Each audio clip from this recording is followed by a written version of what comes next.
For the last 3 years, the world has been obsessed with one name, NVIDIA. Their H100 and H200 GPUs became the most coveted commodities on Earth, the digital gold of the generative AI era. But in the quiet boardrooms of Silicon Valley, a rebellion is brewing. The NVIDIA tax, the massive premium big tech pays for off-the-shelf hardware, has become a line item too large to ignore. To break free, the hyperscalers are no longer just buying chips.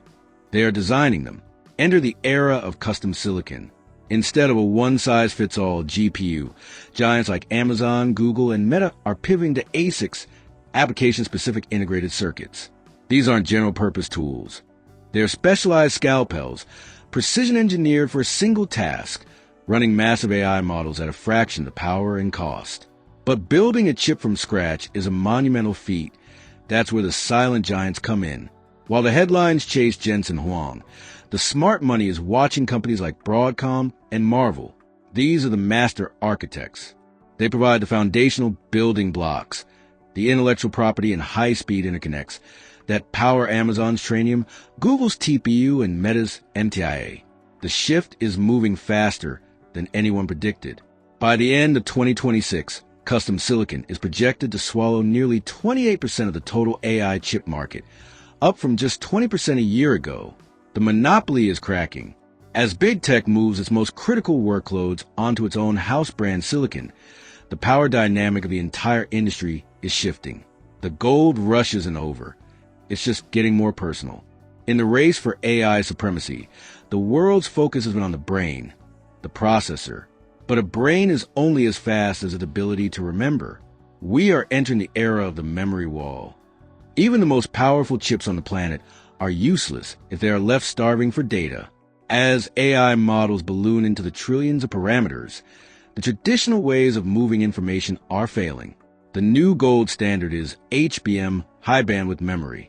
Unlike the RAM in your laptop, HBM is stacked vertically, like a skyscraper of data, sitting directly on top of the processor.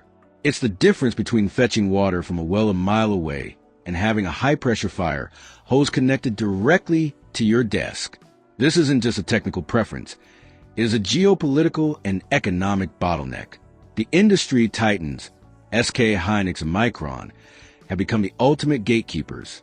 The demand is so ravenous that Micron's entire HBM capacity is reportedly sold out through the end of 2026. But look closer at the contracts. Big tech isn't just placing orders anymore. They're engaging in a massive, quiet land grab. Amazon, Microsoft, and Google are now prepaying billions to reserve entire production lines years in advance. They aren't just buying chips. They are buying insurance. In a world of intelligence factories, an idle GPU is $1 billion mistake. To keep the lights on, the hyperscalers are securing the memory supply chain at any cost, ensuring that while the rest of the world waits in line, their machines never stop thinking. We have reached the physical limit of the digital revolution. In 2026, the greatest threat to AI isn't a lack of data or a shortage of chips. It's the grid. We are witnessing the transformation of tech into a heavy industrial powerhouse. The sleek, air-conditioned server rooms of the past have been replaced by what the industry now calls AI factories. These aren't just buildings. They are massive energy sinks, pulling more power than entire mid-sized cities. To keep the lights on, the Silicon Valley elite are no longer just talking to software engineers.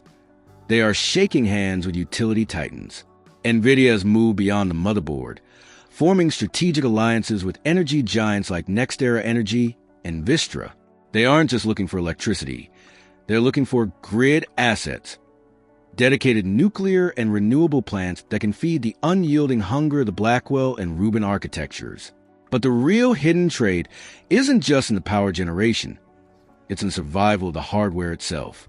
A single next-generation AI rack now pulls over 1,000 watts per slot. At that intensity, traditional air cooling is obsolete. The silicon would literally melt. This has birthed a new class of essential infrastructure. Companies like Vertiv, they specialize in the circulatory system of AI, advanced liquid cooling, and modular power systems that act as a life support machine for the world's most expensive chips. The battle for AI dominance is no longer being fought in the cloud. It's being fought in the copper, the pipes, and the high-voltage lines of the physical world. The winners of 2026 won't just have the best code, they'll have the most power. In the shadows of the cloud giants, a new breed of titan is rising. For a decade, Amazon, Microsoft, and Google, the big three, held an iron grip on the world's data. But the AI revolution has a specific, violent hunger for compute that general-purpose clouds weren't built to handle. Welcome to the age of the neo-cloud. Enter players like CoreWeave and Nebius. These aren't just alternative clouds. They are intelligence factories built exclusively for the GPU era. While the big three juggle everything from email to databases, the neo-clouds focus on one thing: raw, unadulterated power. And big tech isn't fighting them, they're funding them. In early 2026, NVIDIA signaled its absolute confidence by pouring billions into both companies, effectively hand-picking its preferred delivery partners.